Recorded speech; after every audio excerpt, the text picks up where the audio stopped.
The owner is customizing this boat.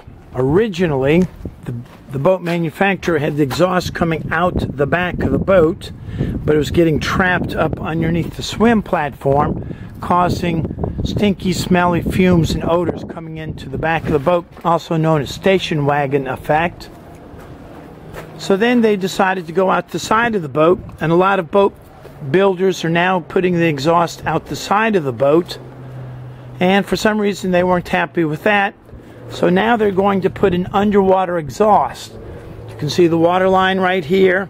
That was at or near the water line, partially under. But this is a 100% underwater exhaust. And you can see the hole right there. So it's in the rough form right now. It's got to be finessed, cleaned up. And you can see the trim tabs, the small rudders. That means this is a fast boat. Big rudders are drag. Small rudders are more common on faster boats. Want to walk around the ladder.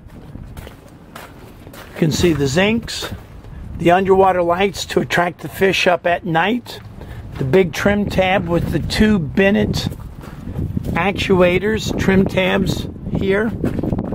Another underwater exhaust. You can see the exhaust port and the original out the stern, and then the experiment out the side of the boat. So you can do a lot of different things with fiberglass boats. All you need to do is just cut a hole, put the new exhaust port in it, and fiberglass the old one closed. If you have any questions about boats, boat repair, or do-it-yourself boat ownership, ask Captain Kress.